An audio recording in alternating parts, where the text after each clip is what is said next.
Olá! Dando continuidade ao nosso estudo em sistemas em tempo discreto, vamos agora estudar as equações de diferença. Então, as equações de diferença, elas são formuladas de duas maneiras, basicamente, né? A gente tem as formulações equivalentes na forma de atraso ou na forma de avanço. Dá para passar de uma para outra sem maiores problemas em geral, né, você usa atraso ou avanço dependendo da notação escolhida pelo livro que você trabalha. Bem, na forma de avanço, uma equação de diferenças, ela vai estar escrita dessa forma. Então, a gente tem aqui um avanço de n maiúsculo unidades, até aqui a gente tem o termo y de n sem avanço. Do lado da entrada, nós temos também aqui uma entrada avançada aqui de m unidades, até aqui a entrada sem nenhum avanço. Então, aqui repare que nós temos a formulação similar às equações diferenciais, né? Que a gente tem esses coeficientes do tipo A do lado do y e do tipo B aqui do lado do x. Bem, se o sistema discreto ele for causal, então a gente vai ter o n maior ou igual a m. Um caso genérico assim, ele pode ser escrito fazendo-se o m igual a n. Então a gente tem aqui a equação de diferenças colocada dessa forma, né, com aqui o termo do avanço de ordem n é o 1, né, que multiplica aqui o y, e aqui a gente vai tendo os coeficientes a1 até a n. Da mesma forma, lá do lado do x, a gente tem o b0 até o bn. Essa aqui está na forma de avanço, mas a gente pode passar para a forma de atraso, se quiser, né? Então, se eu faço a transformação n, substituo por n menos n, maiúsculo, nós vamos ter agora, né, a equação de diferenças na forma de atraso, né? Então, aqui embaixo ela está colocada na forma de atraso. Para resolver a equação de diferenças, a gente pode usar o método recursivo ou iterativo, e os computadores eles trabalham dessa forma, né? A ideia é você obter os valores de y de n de forma sequencial a partir das condições iniciais, né? Os valores anteriores do y e da entrada também x de n. Então, aqui a gente tem um exemplo, basicamente, como faz, né? Então, se pegar a equação anterior na forma de atraso, a gente passa os termos aqui y de n menos 1 até o y de n menos n lá para o outro lado. Então, a gente observa aqui que você tem uma expressão para y de n em função dos valores passados, ou seja, as condições iniciais, e dos valores também da entrada, né, como estão colocados aqui. Então, a gente vai resolvendo, né, até obter os valores aí que se deseja. Aqui a gente tem um exemplo, né, de uma formulação desse tipo. Então, aqui a gente tem uma equação na forma de avanço que a gente quer resolver recursivamente, né, para a entrada x de n igual a elevado a n elevado a menos n o de n, e aqui é dada uma condição inicial. Então, ela está colocada aqui na forma de inicialmente de avanço, a gente faz a substituição, coloca ela na forma de atraso.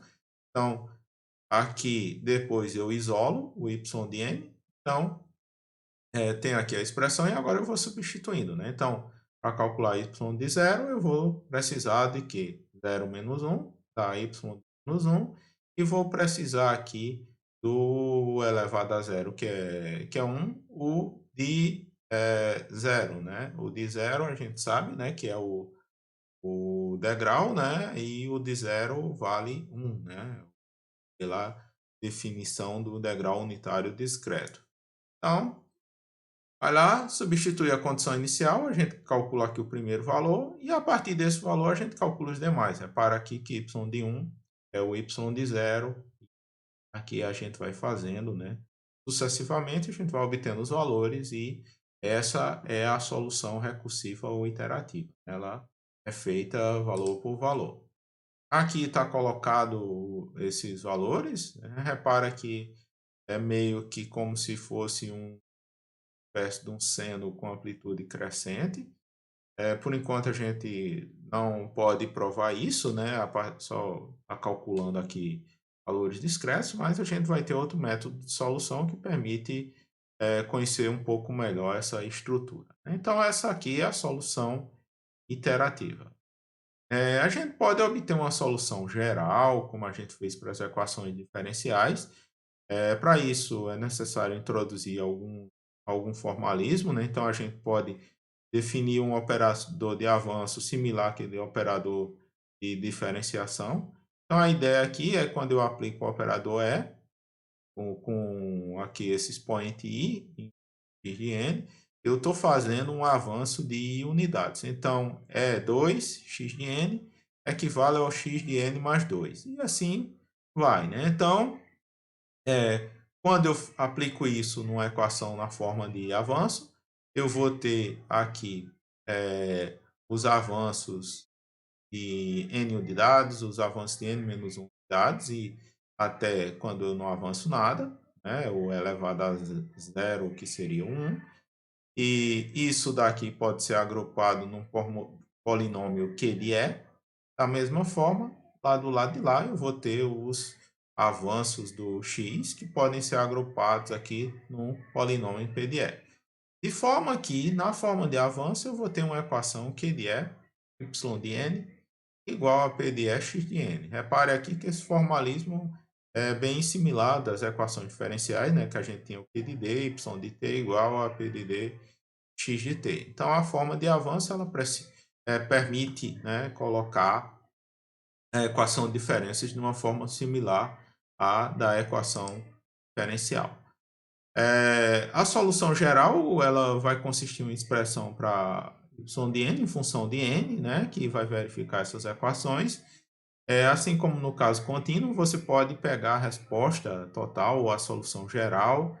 A gente pode pegar e colocar em duas componentes a resposta de estado nulo devido à entrada e a resposta de entrada nula devido às condições iniciais, né? Então, a gente vai proceder dessa forma para obter a solução geral. Então, vamos começar aqui pela resposta de entrada nula, que é devido às condições iniciais. Então, aqui é a resposta quando a entrada é zero, né? A entrada é nula. Então, a gente faz aqui o nosso x de n igual a zero. Então, você vai zerar o lado direito aí da equação de diferenças. Então, a gente tem que resolver essa equação, né? A espécie de uma equação homogênea, equação de diferenças, a forma de avanço homogênea. E a gente coloca aqui a solução dessa equação rotulada aqui para o y0 de n. Então, para obter essa solução, a gente vai montar uma equação característica através do polinômio característico, que é se você substituir lá pegar o seu Q de E e substituir E por gama. Então, na hora que você faz isso, você tem um polinômio em gama. Fazendo esse polinômio igual a zero, você tem aqui a equação característica que vai ter n raízes, né? Então, essas raízes vão ser chamadas aí de raízes características. A gente tem três casos similares das equações diferenciais, né? Se as raízes forem distintas, a nossa solução vai ser dessa forma. Para aqui que a gente tem n constantes e tem aqui os modos gama 1 elevado a n, gama 2 elevado a n e assim por diante, né? Esse gama 1, gama 2 são as nossas raízes que são distintas, né? A gente tem essas n raízes distintas.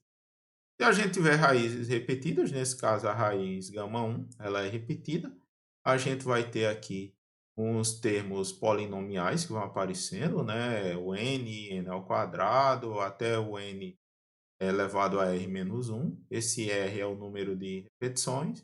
E aqui a gente tem a raiz repetida elevado a n. E as outras que não são repetidas estão colocadas aqui dessa forma. Se tiver raízes complexas, essas raízes vão ser pares conjugados, então a gente tem uma, vai ser o conjugado da outra. Aqui a gente tem essas raízes colocadas na forma polar, complexa polar, né? Então aqui é o módulo do número complexo, o módulo de gama, e aqui o beta vai ser a fase desse número complexo aí na forma polar. Então, aqui a gente tem o beta, o menos beta, porque são pares complexos conjugados. Então, você pode ter tanto uma solução dessa forma, em que a gente aparece as raízes conjugadas, quanto aí na forma de cosseno na hora que a gente agrupa. Repare aqui que apareceu o módulo de gama elevado a n, né? Então, esse módulo, e a fase aqui apareceu aqui dentro. E a gente tem que determinar as constantes C e θ aqui, nesse caso, a partir das condições iniciais, né? Então, coloca o formato, aplica as condições iniciais e aí a gente consegue determinar as constantes e a consequente resposta de entrada nula. Para obter a resposta de estado nulo devido às entradas, a gente vai precisar, primeiramente, determinar a resposta ao impulso, como foi feito lá no caso contínuo. Então, analogamente, a gente vai chamar a resposta ao impulso discreta de H. Então, a gente usa H, né, com cheio de N, vai ser a nossa resposta ao impulso. E ela vai ser solução da equação, né, quando você coloca a entrada igual ao impulso. Então, se você bota a entrada igual ao impulso, a saída, né, vai ser o H de N, a resposta ao impulso. Quais são as condições aqui presentes? Né, que antes do impulso você não tem nada, né? Então, aqui quer dizer que h de menos 1, h de menos 2, até o h de menos n, ele é zero, né? Porque só a partir do h de zero é que eu vou ter alguma coisa, né? Porque eu apliquei um impulso no instante n igual a zero. Aí, essa resposta ao impulso tem métodos que permitem obter aí o formato, né, dessa solução. Aqui a gente está simplesmente colocando, então o que é que você vai fazer? O seu HDN, a resposta ao impulso, vai ser o BN sobre o AN. Então, BN é o quê? Esse termozinho que está colocado aqui. O AN é esse que está colocado aqui. Pega um, divide pelo outro, né? Aqui, logicamente, para isso aqui funcionar, o nosso AN ele não pode ser zero, né? Porque senão aqui a gente teria uma indeterminação. Mas o BN pode, né? Então, se o BN for zero, você não tem esse termozinho do impulso. E aqui a gente tem uma combinação linear dos modos vezes o de n. Então, esse YC de n é uma combinação linear dos modos característicos, similar ao que a gente teve lá para a resposta de entrada nula, né, que depende aí das raízes características. Para resolver aqui a equação do H de n, né, a gente vai precisar determinar as n constantes, e isso a gente tem que proceder com um detalhezinho, né? Repare que aqui a gente obteve, tem condições que são dadas, o h de menos até o h de menos é zero. Só que se a gente aplicar essas condições aqui na equação de diferenças, a gente não vai obter aqui. A gente vai ficar com a equação tipo zero igual a zero, né? Não vai chegar aí a lugar nenhum para obter as constantes. Então, para obter as constantes, a gente precisa desenvolver recursivamente a expressão, né? Para obter aqui os valores h de 0, h de 1 até o h de n menos 1. São n valores de h, né? E a gente obtém a partir desses valores aqui que são dados. Então, com isso, a gente obtém esses valores, aplica lá na expressão e a gente finalmente consegue determinar as constantes e aí determinar a resposta ao impulso. Tem um caso especial quando a n for zero. Esse caso a gente não aborda aqui, mas tem lá no livro de texto aí, para caso alguém precisar uma vez na vida. Tem como verificar lá. É, pronto, né? Então, prosseguindo para obter a resposta de estado nulo, a gente agora vai usar a resposta ao impulso, né? Então, inicialmente a gente pode verificar que qualquer sinal pode ser representado como uma soma de impulsos deslocados. Então, aqui é fácil de ver, né? O que um x de n pode ser expresso como um somatório desses, porque o delta ele é o valor 1, né? Quando n igual ao m. Então, a gente vai tendo aqui, na realidade, né, aplica, né, e você vai ter os valores de x de n na hora que você multiplica pelo outro. Aqui a gente tem formas que provam isso, né? Por exemplo, o degrau você pode representar aqui como uma soma de deltas aqui deslocados. A exponencial causal também aqui pode ser representada aqui soma de deltas multiplicada aqui pelo exponencial, né? Então, a gente só está verificando esta expressão que está colocada aqui. Onde é que a gente vai usar isso? Bem, né? Então, estamos tratando com sistemas lineares invariantes no tempo, então se a gente aplica uma entrada, a gente vai ter uma saída. Se aplica o delta, você vai ter a resposta a um impulso, h de n. Se desloca o delta, você vai ter a resposta a um impulso deslocada. Se você multiplica aqui por um escalar, você vai ter a mesma multiplicação por escalar lá do outro lado. Aplicando a linearidade, eu posso somar várias expressões dessas, né? Então, se eu somo a entrada, eu vou ter a respectiva soma na saída. E essa formulação que está aqui nada mais é do que um sinal geral x de n escrito como o produto de amplitudes vezes em. Então, se isso aqui é o x de n, isso aqui é o nosso y de n. Então, y de n é dado em somatório e isso daqui nada mais é do que a resposta de estado nulo e ela deve ir unicamente à entrada x de n.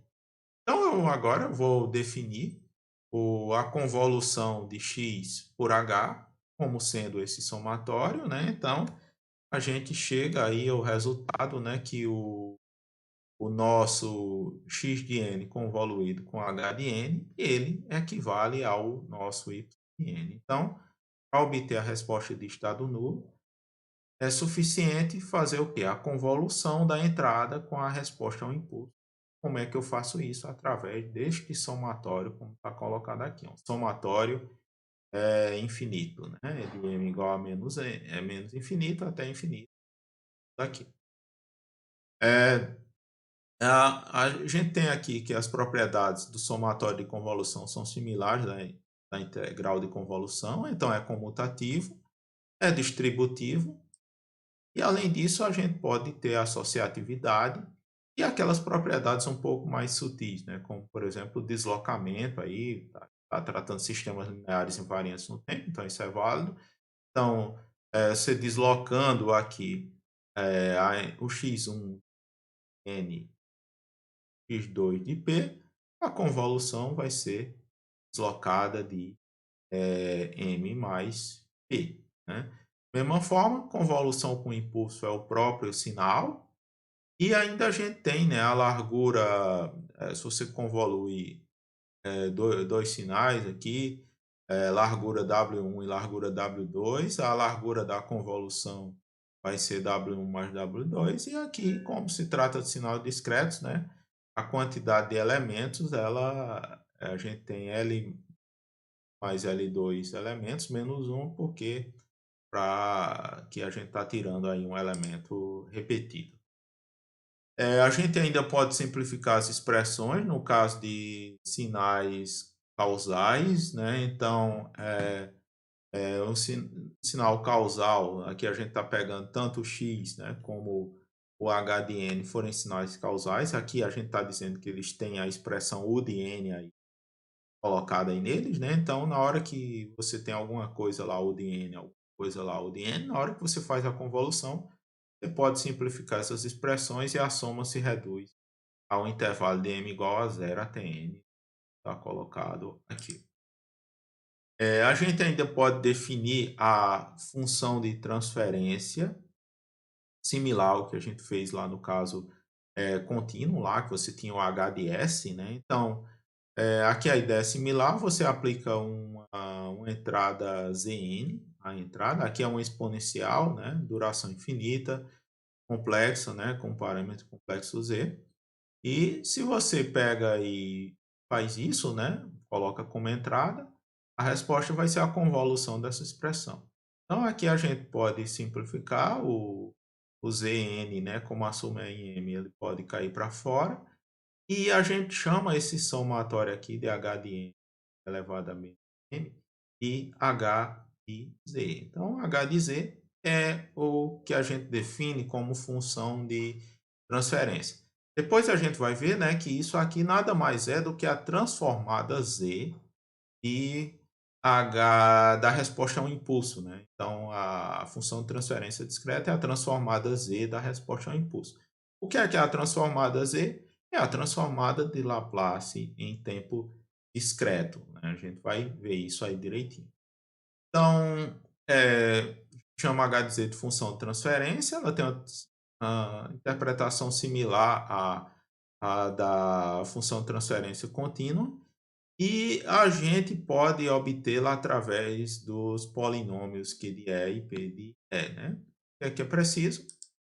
A gente é só pegar, substituir E por Z, e o nosso H de Z vai ser o P de Z, né? Dividido pelo Q de Z. É a forma de obtenção da função de transferência discreta através dos coeficientes aí da equação de diferenças.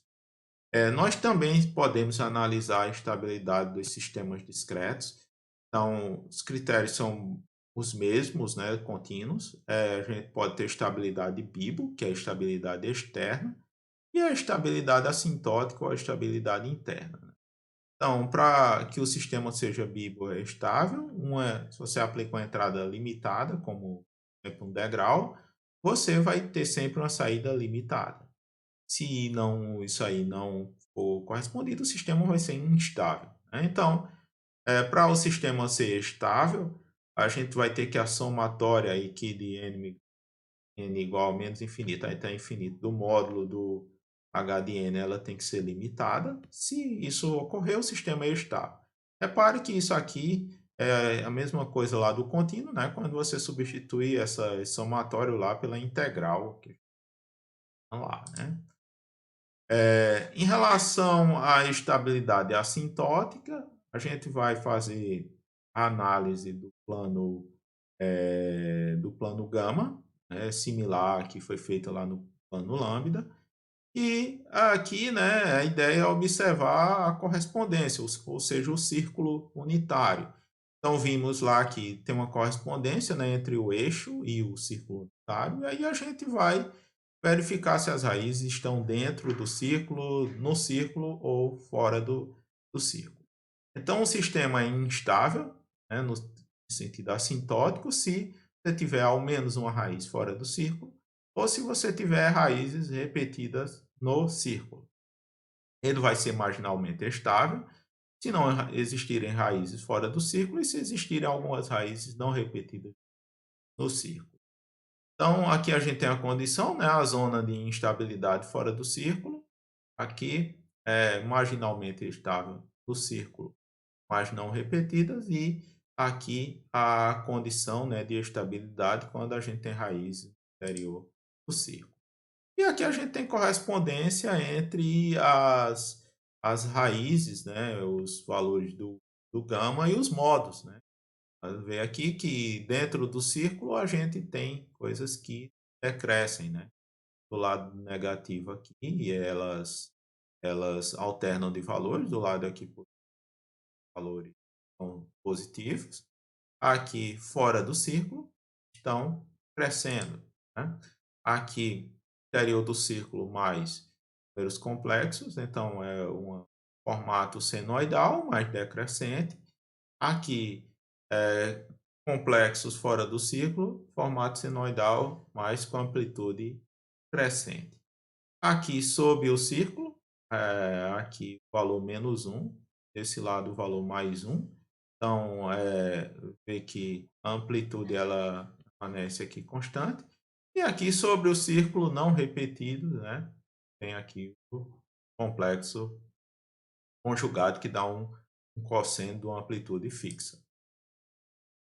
Aqui novamente, o que é que aconteceu? As raízes foram repetidas, né? Então você tem algum termo polinomial aqui, puxando. E aqui, né, também complexos repetiram, então está sobre o círculo, mas tem um termo polinomial puxando, né? Então, é, aqui a gente ainda tem aquelas relações que são iguais lá a dois sistemas contínuos. Um sistema assintoticamente estável, ele é biboestável. Se ele for instável ou marginalmente estável, ele é biboinstável. Mas aqui o inverso, né, essa inverso, ele nem sempre vai ser verdadeiro, ele vai depender aqui. Se o sistema é controlável e observável, aí isso aí a gente vai ver direitinho essas coisas, né? Quando for ver a abordagem do domínio da frequência usando as transformadas, né? Então, é isso.